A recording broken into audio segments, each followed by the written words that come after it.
नमस्कार दोस्तों, मैं हूं आपकी दोस्त पूजा खत्री अपने चैनल जीवन के आयाम से एक बार फिर आपसे रूबरू हूं कुछ नई रचनाओं के साथ, जिसे लिया है मैंने मध्यांतर के गीत दीपक कुमार जी की पुस्तक से, जो कि मेरे साहित्यिक मित्र दिल्ली से हैं। और ये पुस्तक कुछ समय पहले उन्होंने उपहार स्वरूप मुझे भेजी थी, तो चूँकि पढ़ रही हूँ तो चाह रही हूँ कुछ रचनाएं आपसे साझा करूँ। और मन की उथल पुथल जो कि शब्दों में व्यथित है, और उम्मीद करती हूँ कि जो रचनाएं मैं आपसे साझा करूँगी वो आपको पसंद आएंगी। इनकी पहली रचना जो मैं आपसे साझा करने जा रही हूँ उसका शीर्षक है परिस्थितियाँ।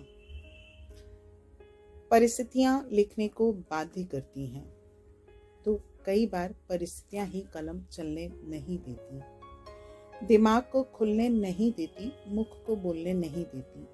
जहाँ तक कुछ करने का सवाल है, मनुष्य हर हाल में बेहाल है।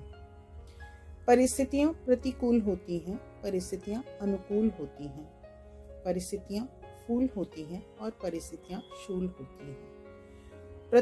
प्रतिकूल को अनुकूल बनाने की जंग में आदमी बेहाल है, आदमी बदहाल है। ये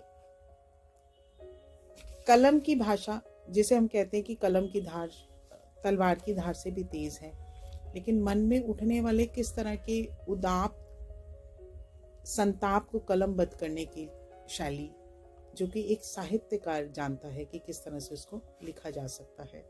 मेरे दिल को छू के गई ये रचना जो मैंने आपसे साझा की। और इसी तरह से एक और नई रचना जिसका शीर्षक है एक अपरिभाषित जिंदगी। एक अपरिभाषित जिंदगी, ये दूसरी रचना का शीर्षक है। किस तरह से जिंदगी जो हम जी रहे हैं, कभी कभी ऐसा लगता है कि हम हालात के हाथों मजबूर होकर निर्णय लेने के लिए बाध्य होते हैं, या जो हम सोचते हैं वो होता है, या वो होता है जो जिंदगी करवाना चाहती है। इसी पर ये रचना है एक अपरिभाषित जिंदगी। समझ में नहीं आता कि जिंदगी मुझसे भाग रही है, समझ में नहीं आता कि जिंदगी मुझसे भाग रही है या मैं भाग रहा हूँ जिंदगी से। कभी भागम भाग, कभी छुपा छुपाई। तो कभी यह भी समझ में नहीं आता कि जिंदगी मुझसे चिपकी है या मैं चिपका हूँ जिंदगी से।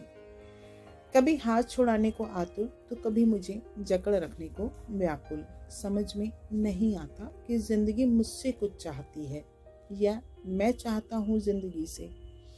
कभी वक्त बेवक्त टूट जाती है, बेवजह रूठ जाती है। कभी निकल जाती है आगे, तो कभी पीछे छूट जाती है। समझ में नहीं आता जिंदगी मुझसे शरारत करती है या मैं शरारत करता हूँ जिंदगी से।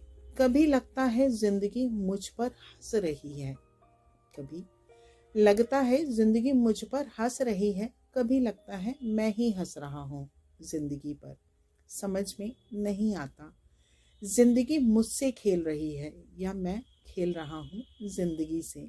क्या कहूँ, इसे पुण्य कहूँ या पाप, वरदान या अभिशाप, समझ में नहीं आता। मुझे पाकर जिंदगी एहसान कर रही है मुझ पर, या मैं जीकर एहसान कर रहा हूँ जिंदगी पर। समझ में नहीं आता। ये थी एक अपरिभाषित जिंदगी। ये दो रचनाओं से मैं आपसे जुड़ी थी, मध्यांतर के गीत दीपक कुमार की। और अच्छे पाठक की तरह आप इसे पढ़ सकते हैं। मैं उम्मीद करती हूँ जो भी रचनाएं मैंने आपके साथ साझा की वो आपको पसंद आई होगी। और मैं दीपक कुमार जी को इस किताब के लिए बहुत बहुत तहे दिल बधाई देती हूँ और इनके उज्ज्वल भविष्य की कामना करती हूँ। नमस्कार।